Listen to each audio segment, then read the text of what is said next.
జయ గురుదత్త. శ్రీ గణపతి సచ్చిదానంద సద్గురుభ్యో నమః. నా పేరు భారద్వాజ్ దత్త. నేను ఒక ఐటీ కంపెనీలో బెంగళూరులో పనిచేస్తూ ఉన్నాను. నేను ఇప్పుడు మాట్లాడబోయేది నాకు చాలా ఇష్టమైన ఒక టాపిక్.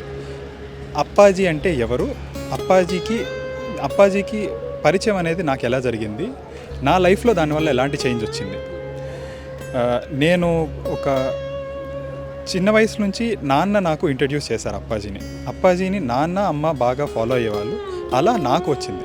సో నా అదృష్టం ఏంటంటే మా పేరెంట్స్ ఫాలో అవ్వడం వల్ల నాకు అప్పాజీ పరిచయం జరిగింది. అప్పాజీ పరిచయంతో పాటుగా అప్పాజీ సేవలో ఉండడం వల్ల నా లైఫ్ చేంజ్ అయింది.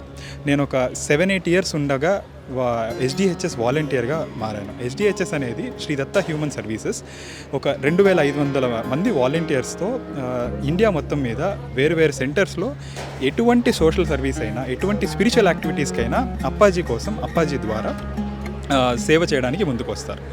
ఇది చేయడం వల్ల నాలో ఏంటి చేంజ్ వచ్చింది అంటే ద వే ఆఫ్ థింకింగ్, అంటే ఈ పని ఇలా చెయ్యొచ్చు, ఇలా ఆర్గనైజ్డ్గా చెయ్యొచ్చు అనేది నేను నార్మల్గా స్కూల్కి వెళ్ళి నేర్చుకునేది కాదు. ఇంతమంది క్రౌడ్ అప్పాజీ దగ్గరికి వచ్చేటప్పుడు దాన్ని ఎలా హ్యాండిల్ చేయాలి, ఇంతమందిని ఇంత సర్వీస్ ఓరియంటెడ్గా ఎలా థింక్ చేయాలి అనేది అప్పాజీ సేవ ద్వారా నేను నేర్చుకున్నాను.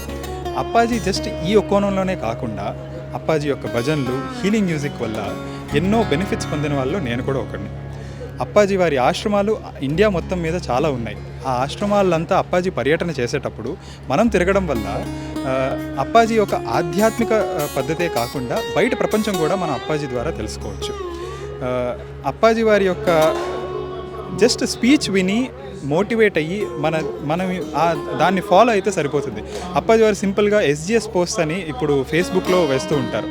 ఒక సింపుల్ మెసేజ్ మనం మార్నింగ్ చూసి అది ఇంప్లిమెంట్ చేయడానికి మనం ప్రయత్నిస్తే సరిపోతుంది, మన జీవితాలు మారిపోతాయి. అలాంటి చిన్న ఇంప్లిమెంటేషన్తోనే నా జీవితం ఎంతో మారింది. నేను 7th క్లాస్లో ఉన్నప్పుడు 1 ఇయర్ హాస్పిటలైజ్ అయ్యేది వచ్చింది. అప్పుడు నేను స్కూల్కి కూడా వెళ్ళలేదు. ఆ సర్జరీ ఫెయిల్ అయ్యి చాలా ఇబ్బందులు పడ్డాం. కానీ ఆ 1 ఇయర్ ఎఫెక్ట్ అనేది లేకుండా అప్పాజీ వారు చెప్పిన ఆదేశంతో, అప్పాజీ ఆజ్ఞతో, అప్పాజీ యొక్క హీలింగ్ మ్యూజిక్తో ఆ 1 ఇయర్ ఎఫెక్ట్ అనేది నాకు ఎప్పుడు ఎక్కడ కనిపించలేదు. నా చదువులో కూడా కనిపించలేదు, నా కెరియర్ వైజ్ కూడా ఎక్కడా లేదు. హెల్త్ వైజ్ ఇప్పుడు నేను పర్ఫెక్ట్గా ఉన్నాను. కానీ ఆ 1 ఇయర్ ఎఫెక్ట్ అనేది మామూలుగా ఆలోచించవచ్చు, ఒక చిన్న అబ్బాయి స్కూల్కి వెళ్ళాల్సిన వయసులో 1 ఇయర్ హాస్పిటల్లో ఉండిపోయాడంటే ఎలా ఉండాలి అని. కానీ అదే టైంలో అప్పాజీ ఇచ్చిన సపోర్టు, గైడెన్స్, ఎలా ఉండాలి, ఏ డాక్టర్ దగ్గరికి వెళ్ళాలి, డాక్టర్ దగ్గరికి వెళ్ళినాక ఏం చేయాలి అనేది కూడా అప్పాజీ వారు చెప్పి గైడ్ చేయడం వల్లనే ఈరోజు నేను ఇక్కడ మాట్లాడగలుగుతున్నానంటే అది అప్పాజీ యొక్క బ్లెస్సింగ్సే. ఇదే కాకుండా అప్పాజీయే ఉపనయనం చేయించారు, అప్పాజీయే పెళ్లి కూడా చేశారు. ఇలా అడుగడుగున అప్పాజీ మాకు దారి చూపిస్తూ ఒక మార్గదర్శిగా ఉంటూ అప్పాజీనే లైఫ్ చేంజ్ చేశారు. దానికోసం అప్పటికీ అప్పాజీకి రుణపడి ఉంటాం. జయ గురుదత్త.